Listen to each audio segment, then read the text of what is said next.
Does Canella pay taxes? She's a freeloader. Yeah. Deport Canella.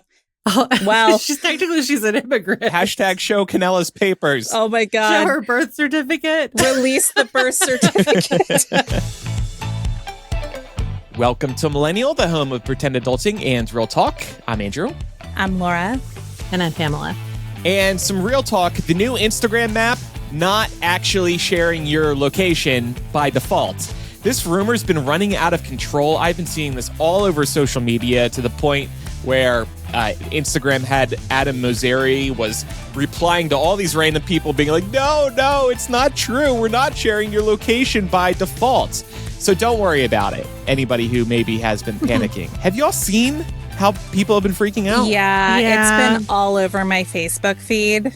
People have been posting lots of warnings. And I'll be honest, I hadn't really followed it that closely. So I was like, oh, maybe I should be worried about this. But then I really don't use Instagram anymore. Mm-hmm. So I was like, I got a pop-up though with Instagram. I mean, I feel like Instagram was trying to get ahead of it because I got a pop-up, I think the same day that people started sounding the alarm, basically saying like, you can turn this feature on. It's not on automatically. Did you guys get that too? Yeah, you get to pick which it is. No friends, close friends, all friends. Mm-hmm. This is a ripoff of the Snap Map and obviously inspired by the Apple Find My app as well. I know the Snap Map is very popular. I know Find My is very popular, and we're going to get into those in After Dark this week. But we don't need a third location sharing tool. No, I don't see the point. Are you? No. I don't need people knowing where I am. I don't need people knowing I rarely leave the house, at least during the week. I feel like we all went through our Foursquare era. We're done now. That I was into. I was checking into the gym every day on Foursquare, everywhere I went. Me with Pete's. Really? Were you? I don't know if we were Foursquare friends back in the day. My local Pete's. I don't know. But I'm sure we were. I can't remember. Did you become the mayor of your Pete's? You know what? No, I was always battling with this one other person that was going to the same one. Bitch. Should have killed her so you could win. Whoa, yeah, so that escalated quickly. You became the mayor. This is why location services are scary. Yeah. You become the mayor of a place if you check into that place more than anyone else. And I think they limited you to one check-in per day, and you have to be near it to actually check in. So it would get competitive. It was crazy times. But yeah, then we moved into this era of privacy, and now we're moving back out into the open. There was a period after Foursquare was hot when we were like, wow, I can't believe we were sharing where we were going all the time. And now that's what we're back to. Yeah, I'm good. If I want you to know where I've been, then I'll just tag the location in my stories, but I'm not trying to publicize where I am. Right. This also just feels like not the time to be willingly making your location available like that. And we're going to get into a big reason why in a moment. But it feels very out of touch with where things are right now and kind of where we've been socially when it comes to the issues of privacy and security. Yeah. And in After Dark this week, we're going to talk more about location sharing and why this Insta rumor ran out of control. Meta has a couple of good guesses. And then the social implications around location sharing. There's a lot there. Good and bad. Because it can be handy, but there can also be a lot of problems that come with sharing location with your friend and family all the time. So we'll talk about that in After Dark this week. But in other tech news, did you see that AOL, America Online, has announced that they are shutting down their dial-up service at the end of September? Wow. I didn't even know anyone had dial-up anymore. Me neither. Well, I'm glad you brought that up because as of 2023, 163,000 people still used dial-up internet in America. That's about 1% of the country's internet users. I guess that makes sense because I guess in rural America, you would have to. Exactly. Yeah. But it also speaks to how we as a country have failed to roll out high-speed internet truly nationwide. If 1%, 1%, I guess, pretty good. But we could probably be doing better or making high-speed internet more affordable for everybody.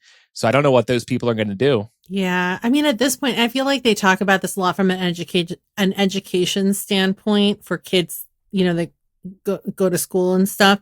At this point, the internet is kind of like a, what does it call it? An essential resource? It's a utility. Public utility. Yeah, public utility. Kind of like water. Like, you need it for a lot of stuff. And so if they can't make it free, like, it's crazy to me that you can't just be like out in a major city like San Francisco and have access to like reliable wireless internet, Yeah. For example, you should be able to have it everywhere. You need it for porn, podcasts, and of course TV. I thought you were going to put another P in there, and I was going to say, yeah, the free P's.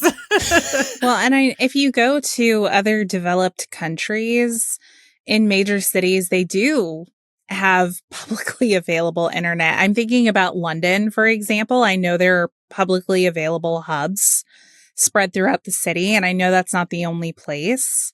So it really does feel like a miss. Of course, I don't know if any other US cities have this. Maybe they do. If your city has this, then let me know.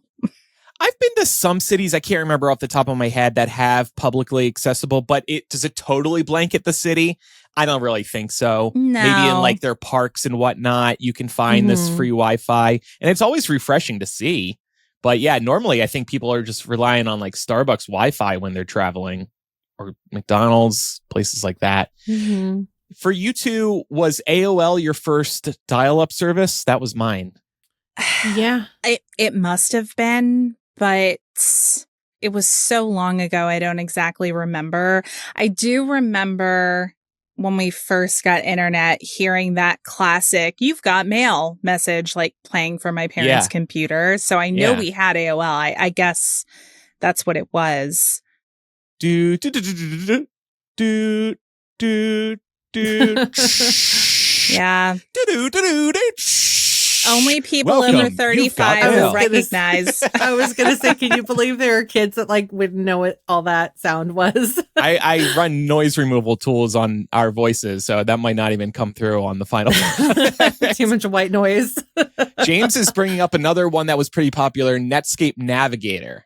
That was an alternative to AOL. Okay. Netscape Navigator. Had that too. I'm sure everybody remembers the AOL CDs that would come in the mail or be handed out. Yeah.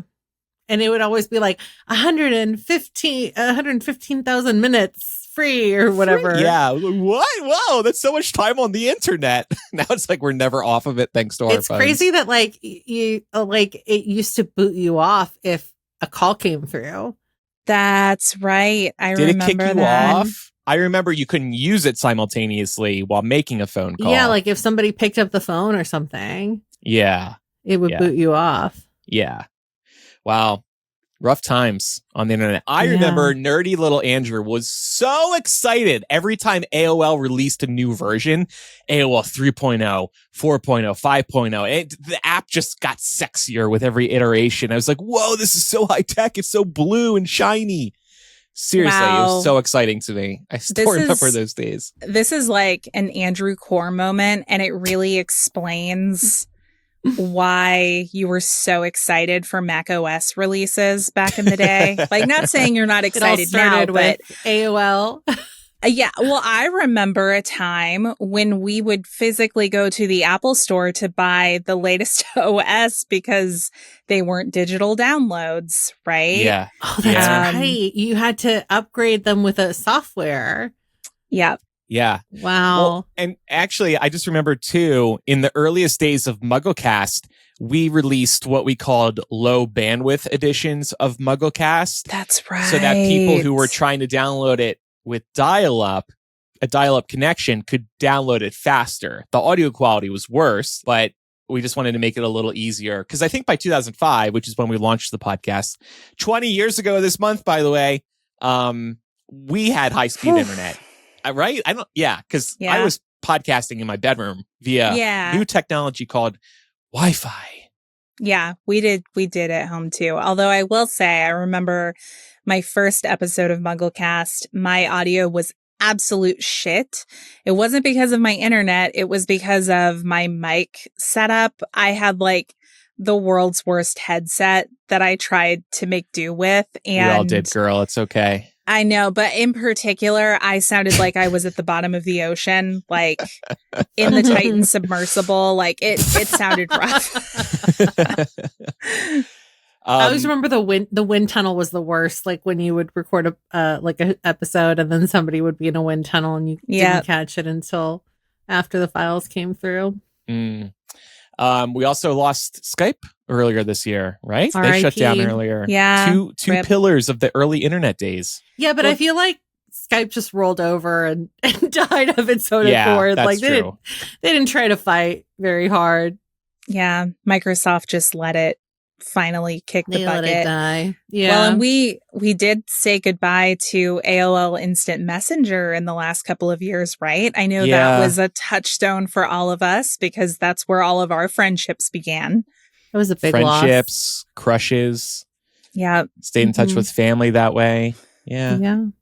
Put up passive aggressive away messages that you wanted that one person to see. Yeah. What's the equivalent of that in 2025? Posting to your Insta story? Some like dramatic song lyric? Yeah. Or like something people like posting like.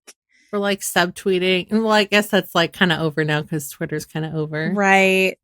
I'm thinking about people who post to their stories and basically vague book the story. Like they look sad in their like selfie POV video. And then it's like when you're so disappointed in the person that's supposed to love you the most, like that kind of shit, you know? Right. So am I right about that? You are. Yes. Yeah.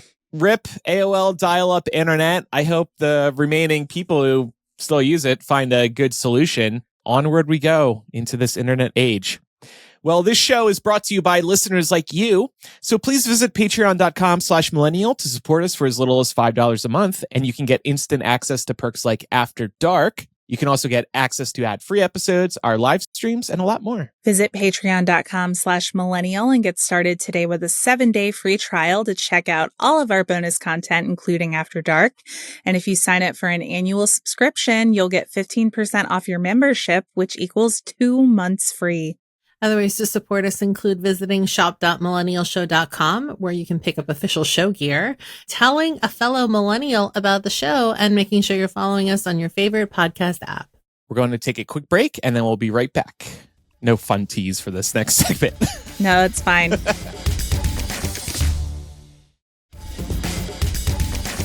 I have a fun tease for it. I think that the creators of South Park are going to have some good fodder for upcoming episodes because, you know, unless you've been living under a rock, you probably saw that Trump federalized the police, the DC Metropolitan Police, as well as deployed the National Guard to DC, claiming that crime is out of control there. Despite the fact that crime rates are lower than they've been historically in a long time, there was kind of a spike in DC and some other cities across the country in 2023. But in DC, that rate has dropped pretty dramatically in the last couple of years from that spike. The group that they seem to be targeting the most is homeless people. So they're basically giving homeless people the choice to leave or be arrested. And they're clearing out all these encampments. Trump is saying all this crazy shit like the Metropolitan Police can do whatever they want to protesters. So it's just very, very disturbing when you consider the fact that he's threatening to federalize police forces across the country. And just thought that we could talk for a moment about like how fucking dangerous that is. Well, maybe also start in a city where there actually is more crime.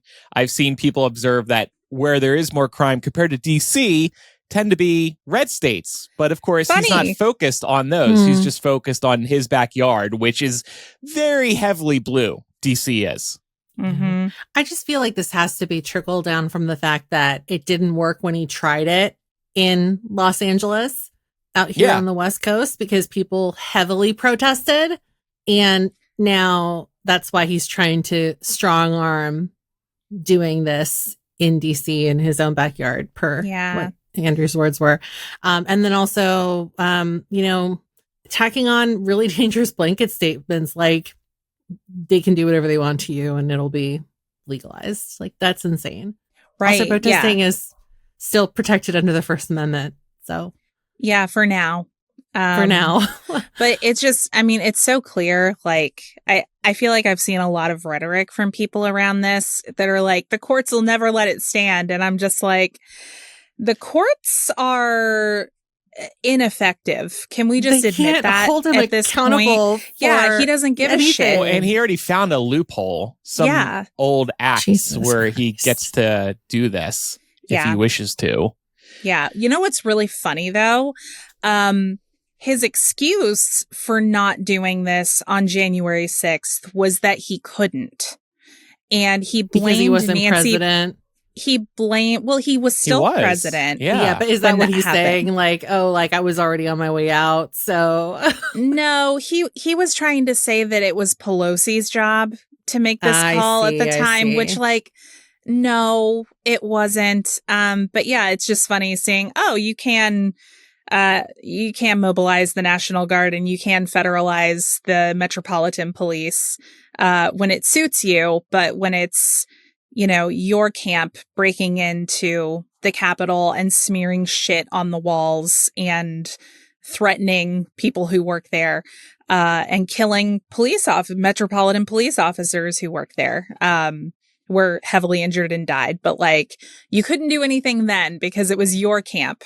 Doing the thing. But I think, we talk a lot about how Trump likes to introduce all these distractions, but militarizing DC is also a good media distraction because we saw how the media covered Los Angeles for a few weeks. Yep. All the attention on the protests, on the military vehicles, on the National Guard. This sets up several weeks probably of media distracting to distract from the Epstein pressure, tariffs. He kicked the can down the road again on China tariffs the other day. On inflation, there was a bad inflation report this week. Of course, we know about that jobs report a couple weeks ago that caused him to fire the person who organizes those reports. It's just a good media distraction, which he is admittedly the king of creating. See also Trump on a roof. Diddler on a roof. Mm-hmm. I saw that the other day and that made me laugh so hard. Diddler on the roof. But yeah, no, I mean, you're totally right. It's just all more distraction fodder. But in the meantime, people are going to get hurt. And I mean, the leader of the free world casts a pretty big shadow because, if he doesn't give a shit about what the courts say, why the hell would members of law enforcement who are also aligned with him? I'm not saying every member of law enforcement is. I'm sure there are plenty of them that don't personally align themselves with this, but the ones that do are going to be taking their cues from him. Yeah. And it's going to further militarize our police, I think, on a nationwide basis. And we've already seen disturbing examples over the last couple of decades of how the police, a lot of police forces really seem to be ready to lean into that if allowed to. Well, I was also going to say too, more recently, we saw how easily a lot of these ICE agents were completely okay with subverting normal rules and detaining people without even bothering to ask to see documents and didn't care if people said they were legal citizens or not, pulling people out of vehicles. It's just, if ICE is capable of doing that, I know it's a separate entity. And to your point, like we've already seen police brutality happen. Who's just like, there's no reason why you would think that there aren't officers who wouldn't be capable of just, taking a really dangerous sentiment like that and completely running with it. So, Sorry, I just chuckled at Loyalist Lord saying, love this small government. Yeah, this is a good example of not small government. Also, want to bring up a comment that came in from Shane on our Patreon. He said the media overcovered LA. The media coverage was so overblown. And yes, that's an important point of clarification. The media did not need to play into Trump's hand this much, but they're going to do it again with DC because it gets people to tune in live. Exactly. Oh my gosh, that tank just moved 6 inches. Shit's about to blow up in Washington, D.C. That's why it's important to follow, the coverage coming from boots on the ground. And I'm talking, when I say boots on the ground, I'm talking about like real citizens, because there was a stark contrast between what you were saying on TikTok and people's footage from actually being at these protests on the West Coast. Very peaceful protests. What the media was showcasing. Yeah. Yeah. I also think it's going to force people to get more creative with the way they protest. Because I just kind of feel like we're in the age of rapid evolution, baby, with technology. So I kind of feel like, okay, like if going out and flooding the streets and having protest signs is now going to be punishable by law enforcement legally, I guess, find other ways to fight back. I love a good protest sign, though. I do too. Oh, yeah. I do too. I was Get just going to say, like, tattoos. if there's ever a time for Anonymous to step in and kind of meddle, like, this would be the time. Honestly, I don't know what they're waiting for. I've given up on them. At one point, I was like, eventually Anonymous is really going to, like, dox the hell out of the people who deserve to be doxed. But it just seems like they fall short all the time. And then they come out with these very, like, self-righteous... cryptic, like, posts and statements. Stuff. Yeah. And it's like, what are you doing? You're not like, helping. Go away. Yeah. So, yeah, we'll leave it there for now. But we definitely wanted to talk about that because everyone needs to be aware that this is ultimately the goal. It has been the goal. Trump has wanted to do this the entire time. He wanted to do it his first term. He just didn't have as many yes men in place as I think we all thought he had. But there's no one who's a guardrail at this point. So just take care of yourselves and also find every opportunity you can to laugh at this motherfucker because he really can't take that. So I think it's really important to, while we're addressing like the gravity of this situation, I think it's also important to make sure that he is constantly reminded in big and small ways that he's a fucking joke. Yeah, I think the No Kings protests gave me a lot of hope, seeing the big turnout for those. What was that, 2 months ago now? Reading all of those signs as well. What people were coming up with was great. Seeing how people dressed up. You gotta have some laughs during all this, because otherwise, what's the point in just like being so focused and so down in the dumps over all this? Like, yeah, you have to be concerned, but you also got to find some light too. And knowing that you're not alone in your hatred for this man can give you some hope. We wanted to pivot to talking about another issue that concerns this administration quite a bit, but they're definitely not the only ones. And it relates to falling birth rates in general, but specifically in the United States. So just to give a little bit of a primer here, some new federal data was released in the last couple of weeks showing that amongst falling birth rates nationwide, the U.S. is really in deep shit. Ultimately, the CDC reported that in 2024, the birth rate in the U.S. was 1.6 children per woman.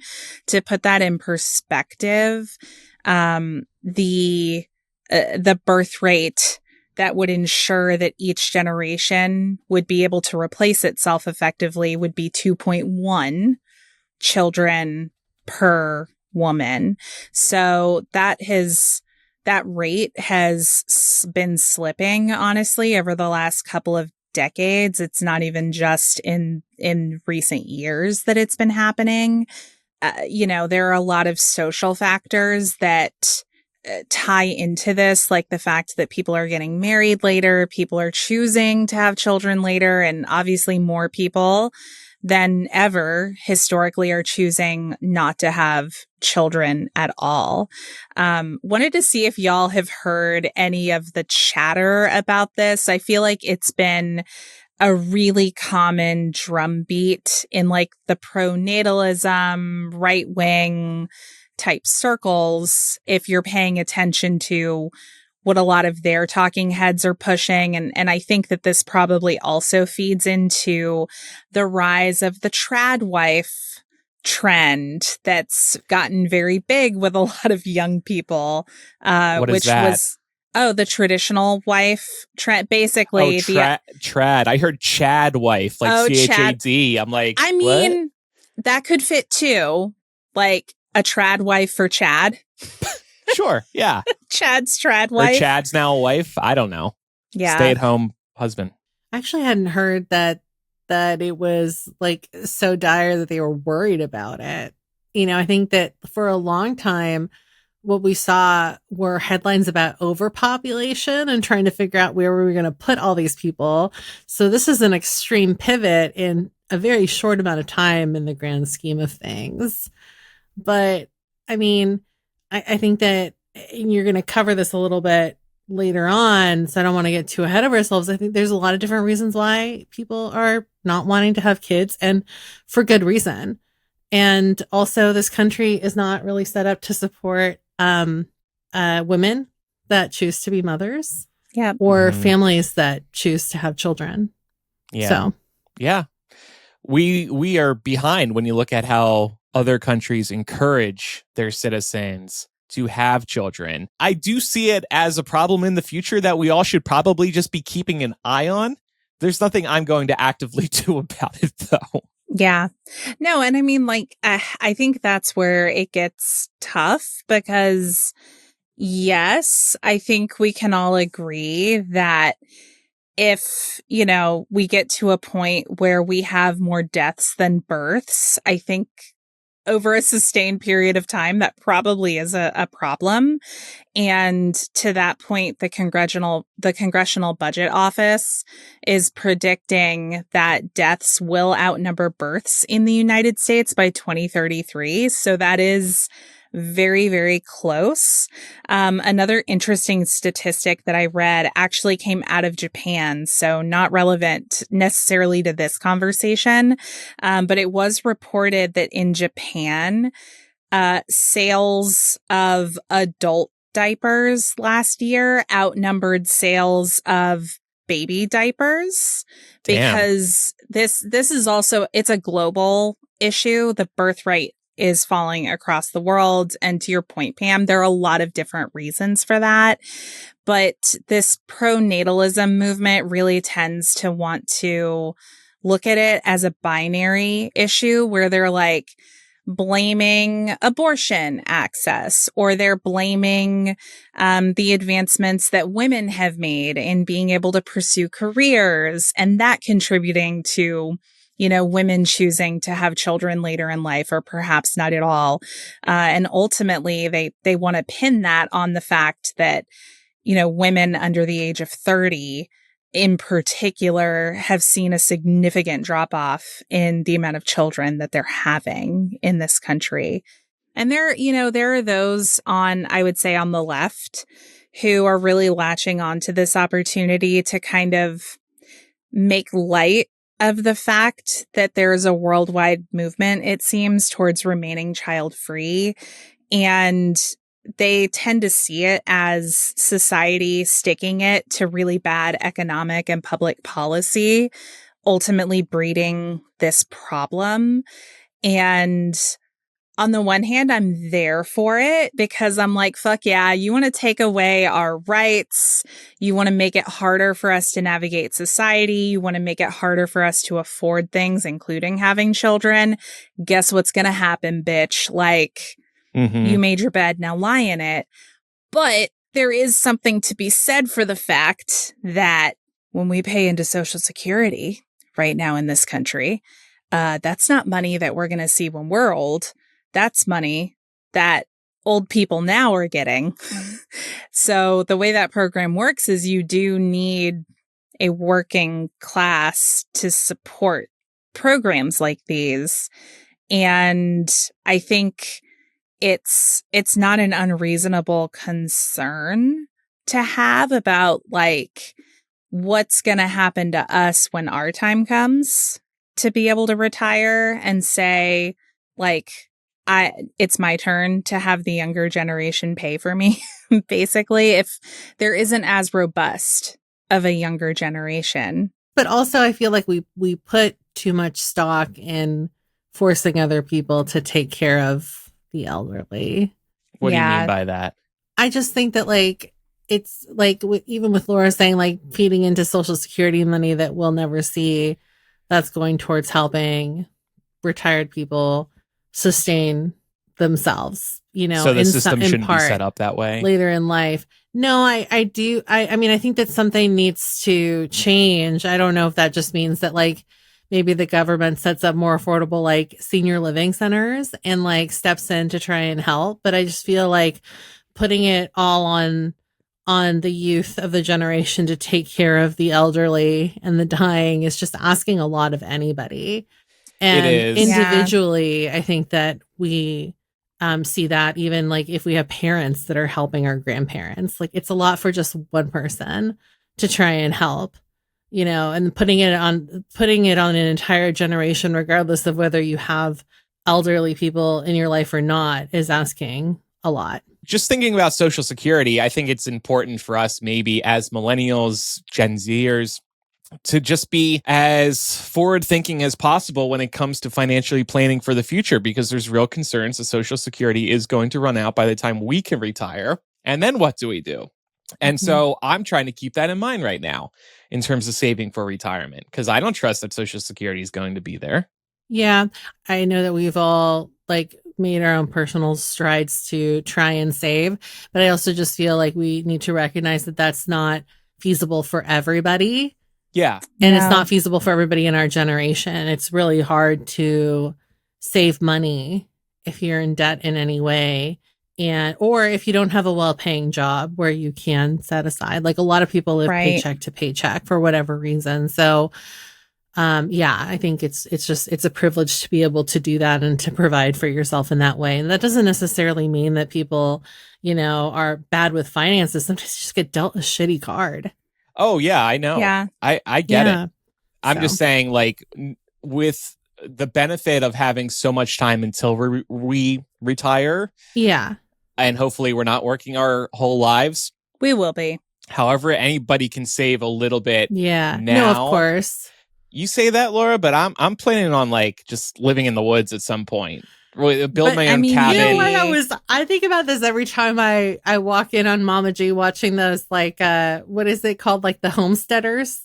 Oh, and then the other day I was asking like people that live off the grid, and I'm just like, and then the other day I thought to myself like they probably still have to pay property taxes, so like what's the point? I'm gonna Paul Bunyan this shit. I'm just gonna keep walking into the woods until I find a spot that I feel like nobody's gonna find me. You're gonna be like, this is my spot in the woods. This is my little spot. Yeah. Good luck. I'm gonna build a little log cabin, and nobody will catch me.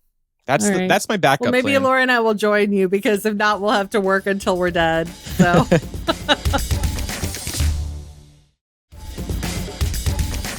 There are times where I find myself being like, again, like you two, feeling like I can't really rely on this. And I think the reality is, I think we'll still get it, but I think they're just going to keep chipping away at it. So we're not going to get as much. And I think part of the way they're going to do that is they're going to keep raising the retirement age. So I think that's 67 now. And my mom was actually telling me the other day that it got raised to 67 when she and my dad were in their 30s. So she was like 65, right? Yeah. So she was like, that's what they do. They raise the retirement age for people who are not close to retirement, hoping that you're not going to pay attention to that, so that by the time you get there, it's just normalized. So I don't think 67 is going to be our retirement age. I think they're going to bump it up to 70 would be my guess. And the excuse is always, well, people are living longer. And that's true. But the thing that I find really insidious about it is the contribution cap on Social Security taxes, because there is an upper limit, only like what? I think it's less than $200,000. So if it's like 160, 180, somewhere around there, you can only be taxed for Social Security up to a certain amount. So that means people who are literal billionaires are only paying Social Security tax on like a fraction of their income. So yes, the birth rate conversation is the birth rate conversation, but regardless of what the fucking birth rate looks like, I think if you were to force rich people to actually pay their fair share, like we want to see them do with anything else, we may not have these concerns, at least not when it comes to Social Security and our ability to benefit from it. Tax the rich, y'all.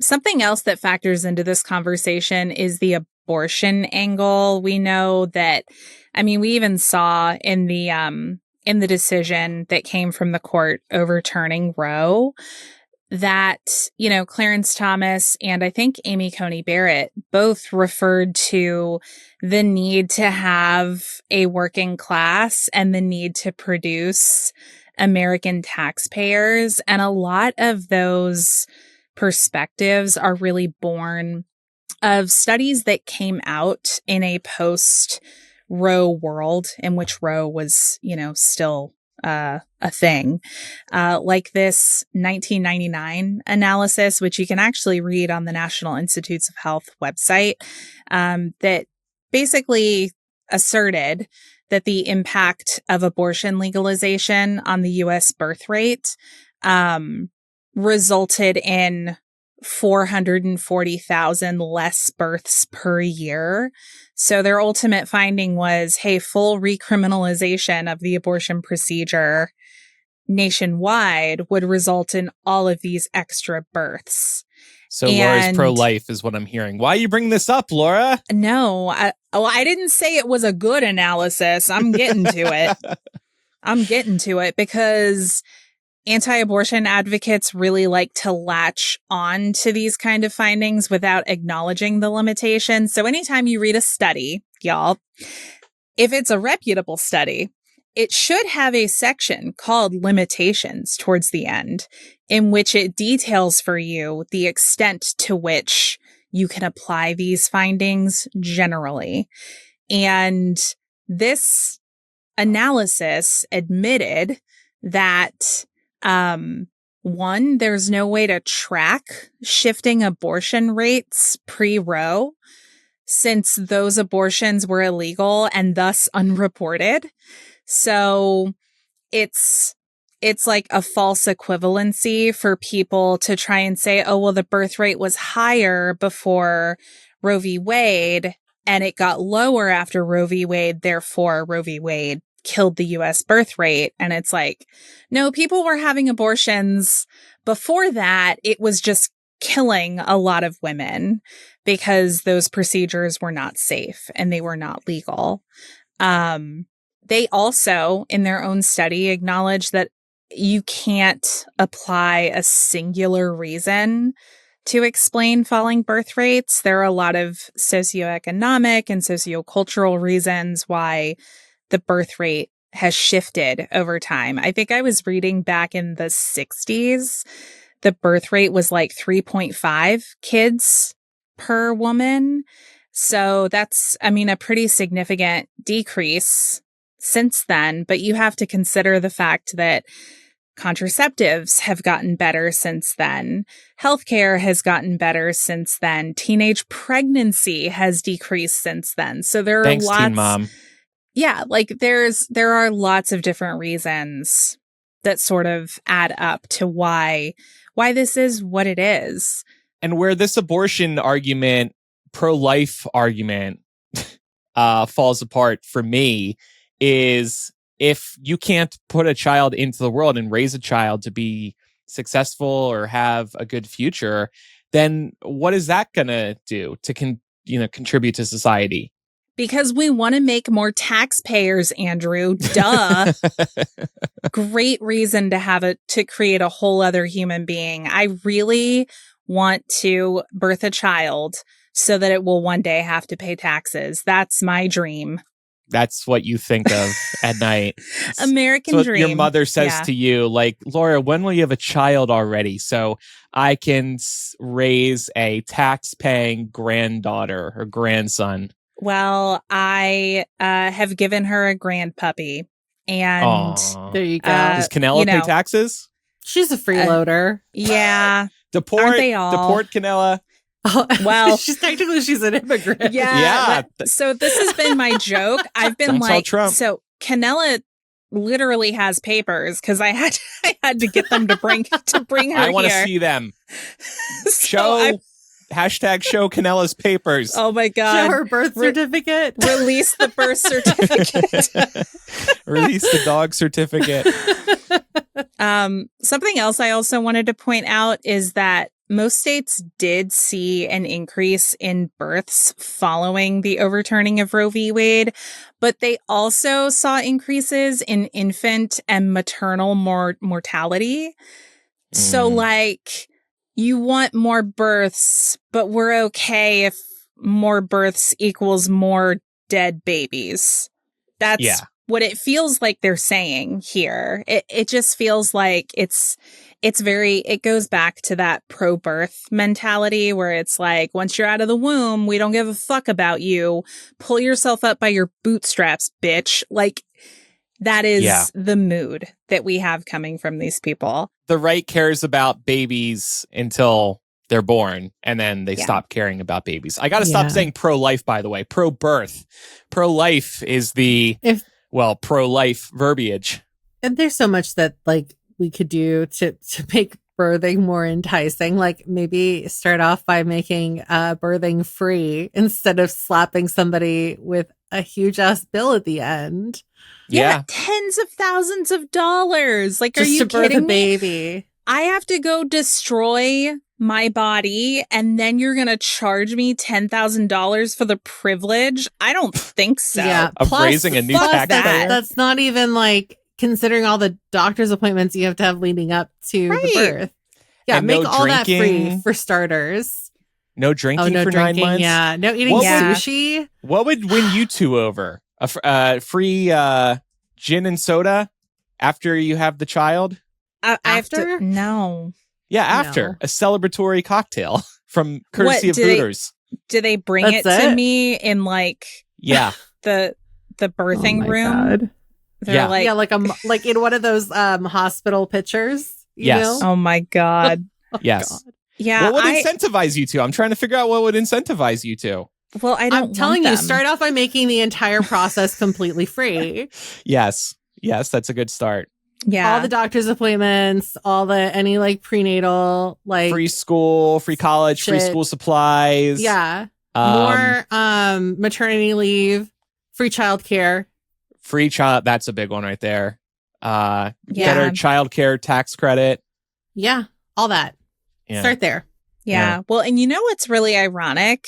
And I'll take us back to the observation we had about immigration a few minutes ago, but like, due in large part to immigration in this country, there are more affordable childcare options, but we are literally trying to take those away from people. So it's like another way in which people have found to be able to afford having children, which is effectively underpaying somebody else based on their legal status, right? Mm-hmm. But it's like a loophole that people have been using for decades in this country to get affordable childcare, and they're trying to close the door on that too. Yeah. So you really, it's like they really want this shit to be like Handmaid's Tale territory. It really does feel like that sometimes. Just give us the baby, but then you also have to pay for the baby after. Yeah. Right? It's not even like they take it away. Healthcare would be nice. Guaranteed healthcare, good healthcare. Yeah. How so about basically, you're just talking about the rest of the developed world and how they handle it. Yeah. How about this can be America's twist? A free Netflix subscription for the first 3 years of the child's life for all the sleepless nights you have taking care of the baby. Free Netflix subscription or Kindle? Oh my God. You got to think outside the box here. What's going to get headlines on social media? Trump offers free Netflix to all mothers. Oh my God. He would totally sign an executive order saying that. Yeah. Free Netflix for the first 3 years. Free Big Macs. Free Big Diet Cokes. Free milkshakes. Jesus. Do you know, actually, speaking of food, though, my mom always, like, whenever we talk about, like, when we were, like, when my brother and I were born, we were born at the hospital, like, near our hometown. And she said that they used to have, like, the night before they would, like, release the mother, because they used to let you stay overnight. They would do, like, a dinner for the parents, and it was like a gift from the hospital. Aww. And they would set it up all nice and, like, you know, it's like a congratulatory thing. And now it's like, could you imagine? Like, nobody would do that now. They charge you for every single cotton ball they use. Yeah, the insurance companies were like, you want to treat people like humans? I don't think so. Exactly. Riley is sold on my Kindle idea. They said Kindle would be okay. A Kindle would be okay. But, like, wait, not a no. I gotta spend $10,000 to have a child that I'm then financially responsible for the next 18 years minimum. And I get a free kid. It's a snappy social media-able offer. Oh, I know. It's honestly, it's the same as, like, no tax on tips. It's the same as that bullshit. Yeah. Right. Too bad Trump broke up with Elon, or maybe they could have given away free Teslas. Oh, now that would be a big benefit. Netflix and birth could be the name of the benefit. Well, Elon is so weirdly into procreating and sowing his seed that I could see him offering that. He thinks it's his big contribution to the world, just like Nick Cannon. These people just want to fuck and have babies, and they're like, yeah, I'm contributing to the world. Well, yeah, they think they have superior genes. Yeah. It's like, really gross. What's her name? Really gross. And I know that we've obviously talked a lot over the years about, at least I know for myself, I've been very vocal about remaining child-free because I just simply like it that way.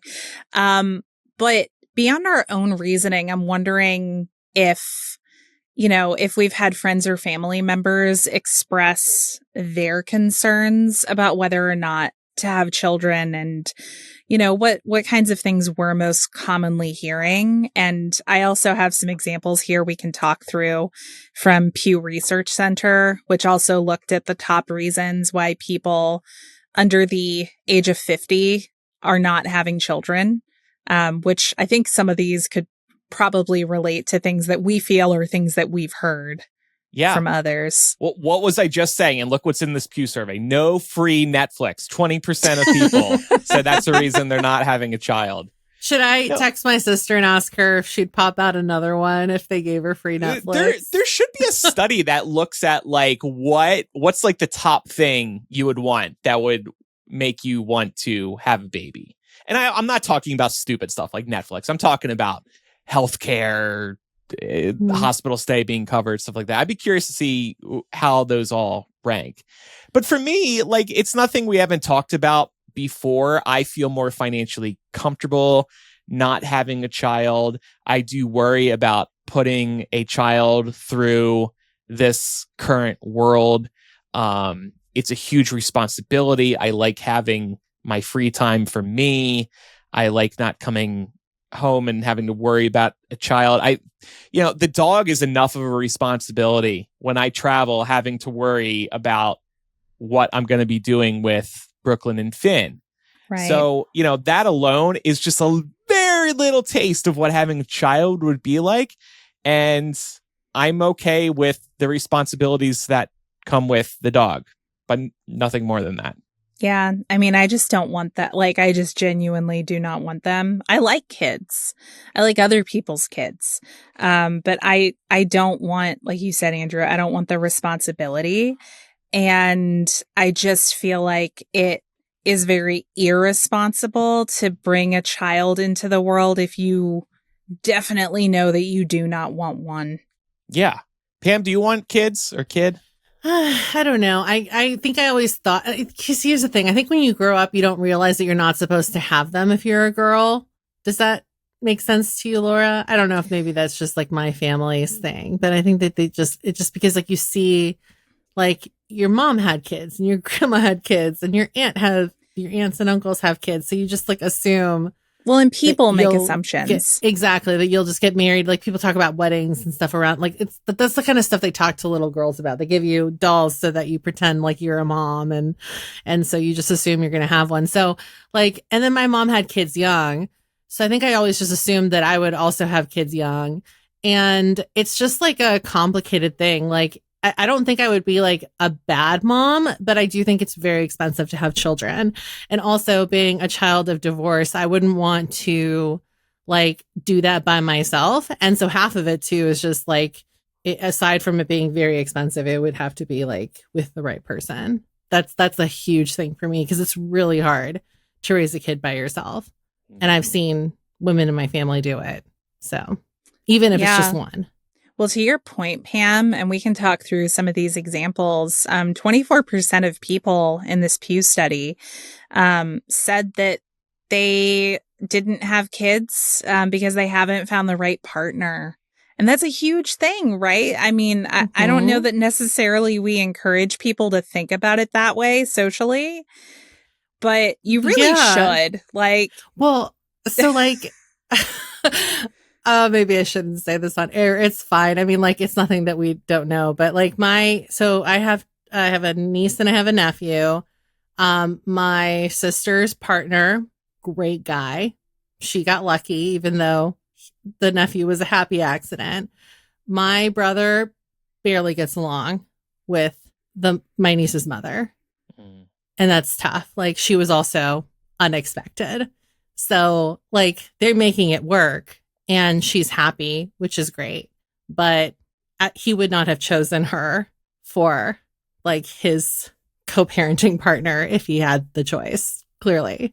If he could do if he could do her. And then I think again. back at like all the partners I've had, I'm like, none of you would make good fathers. So, no.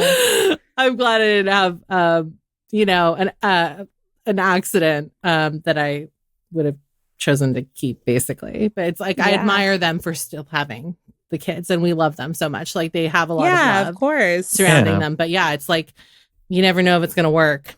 And my sister's really lucky that she found a good guy, and they're not married, but like they're in it together, and he's great, But for every one person that happens to, there's like 10 others that doesn't work out that way. So right, yeah, no, there are a lot of things that you have to have a license for in order to do in this country, including like go fishing.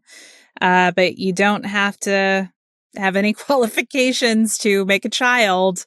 And that just seems to be something that, again, this pro-natalism movement really banks on. And to that point, like kids can have kids. I know Andrew was joking about Teen Mom, but like that's a great example. Well, no, there were studies that showed that Teen Mom was a reason less people were having, less teens were having babies because the show scared them off. Yeah, from having babies. No, definitely. But it's crazy that like in this country, like we just let them decide to keep the babies if they want to. And it's literally children raising children. Yeah, I definitely saw some of that growing up. I don't know if y'all ever saw examples of this when you were in high school, but I definitely knew some teen parents when I was in school. And I think the worst one that I ever knew was this girl that I went to middle school with had a baby the summer between 6th and 7th grade. So we were like between 11 and 12 years old. Oh my gosh. Yeah.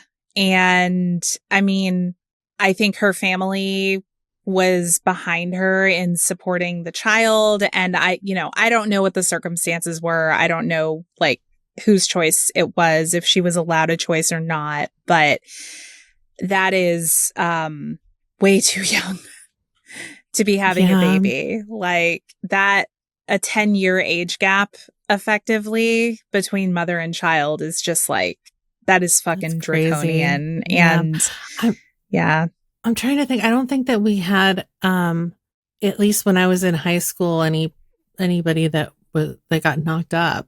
I don't remember anybody either. Yeah. See, this is the difference. Were like really. So, but here's the thing. I think I know where you're going with this, and I know I've talked before on the show about how our school did a really good job about teaching contraception, safe sex. You could literally go down to the nurse's office and take like a 10-minute class on how to put a condom on, and you could get free condoms once a week. Oh yeah. So like they made it really easy for you to be safe as possible. But yeah, we had abstinence only sex education here. And as a result, at least at the time, I don't know if this statistic is true today, but at the time when I was in high school, Georgia was the number 3 state in the country for teen pregnancy. And it was the number 1 state in the country for repeat teen pregnancy. So again, it's kind of disturbing when you look at a lot of the legislative efforts that are happening to try and push us back towards that shit.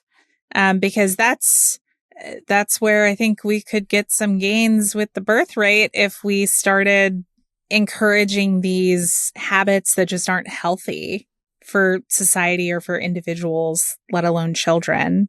But I do want to give a shout out to the 57% of people in this Pew study whose top reason for not having kids was they just don't want to.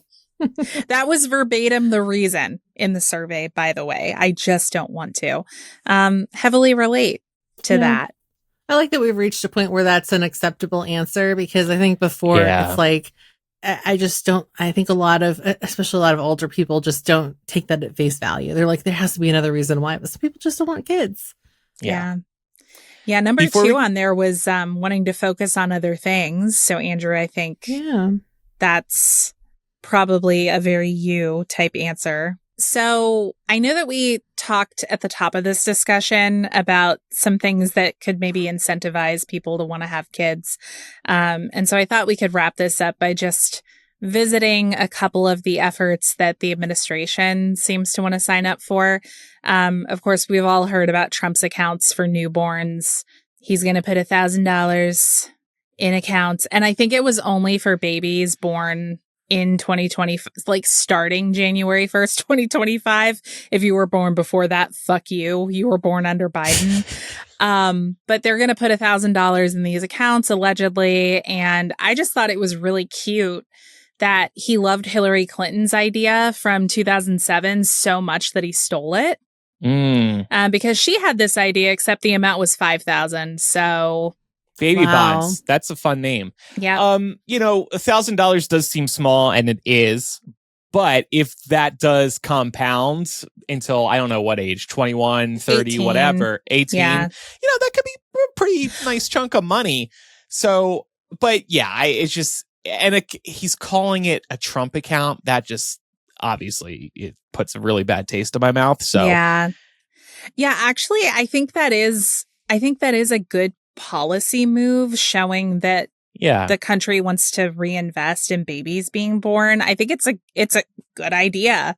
Actually, I just think it's like shit execution as per usual coming from him. Maybe start at $5,000. A 1,000 does seem like a small start. Yeah. And then they expanded the child tax credit by a whole whopping $200 to account for inflation. Wow. Yeah. So anyone want to have kids? Not yet. Okay. See what they do with the Netflix partnership. I'll keep checking in, and we can send your request for free Netflix to the White House and let you know what Caroline Leavitt says about it in the press room. The best they'll do is meet me at free Fox Nation subscription. I don't think we'll get like a good streaming app that we actually want to use. No, I don't think so. But yeah, y'all definitely let us know what you think. Obviously, none of us here have kids. So if you're a parent, would love to hear your perspective. And, you know, if you're someone who wants kids and you're thinking about it, what kinds of incentives would work for you? Yeah. We'd love to talk about it on a future discussion. Email millennialshow@gmail.com, or you can use the contact form on millennialshow.com. You can leave a comment on Spotify or YouTube or DM us on social, whatever's easiest for you. And if you enjoy Millennial, we would appreciate a review in your favorite podcast app. Time for some recommendations. This is a recommendation I've made before, but I think I like recommending it each summer because these shows are as good as ever. ABC has a batch of summer game shows that they run. Who Wants to Be a Millionaire with Jimmy Kimmel, Celebrity Family Feud, hosted by Steve Harvey, and then Match Game, which is now hosted by Martin Short because Alec Baldwin shot somebody on a movie set and was canceled. So he's been replaced by Martin Short. Yeah. And these shows are excellent. I enjoy them every summer. I would highly recommend checking them out if you're looking for a nice escape. Match Game and Celebrity Family Feud in particular have a lot of laughs. So very much needed summer entertainment. Well, I'm going to follow up with kind of a bummer here and on if you that front. Bum yourself out. Yeah. Well, okay. So this is very timely because this month marks the 20th anniversary of Hurricane Katrina and the devastation that it caused in New Orleans. There is a really good 5-part documentary series on Disney Plus and Hulu called Hurricane Katrina: Race Against Time. I think it's particularly interesting to revisit that and watch that now, especially as someone who was old enough at the time to be conscious of what was going on in New Orleans in the wake of Hurricane Katrina, but also understanding that there were a lot of elements of that we weren't shown on the news necessarily, and you wouldn't have a ton of frame of reference for unless you knew someone who had been there and been through it and managed to get out. So definitely, I mean, very harrowing and very sobering, but incredibly well done. So I would recommend that. And I wanted to recommend the new Outlander spinoff, Blood of My Blood, over on Starz. It is a prequel. And if you've been missing like season 1 to Outlander, that's like fully based in the Scottish Highlands, I think that this is going to be the show for you because that's the setting, the backdrop to this story is that basically. And the prequel follows Jamie and Claire's parents respectively. And yeah, I tuned into the first 2 episodes. They dropped 2 episodes as part of the series premiere and they were really, really good. So I'm excited to see where the show goes. But yeah, if you're looking for something new to watch, definitely check that out. There's a lot of fun little nods to other characters too. If you're well versed in Outlander, I think you'll especially enjoy it. But you could probably honestly like hop in and just watch the prequel if you wanted to. It pretty much stands on its own, which is kind of cool. So I can't wait to see 3 TV recs in a row. That's a whammy. Another ABC summer game show. Press your luck.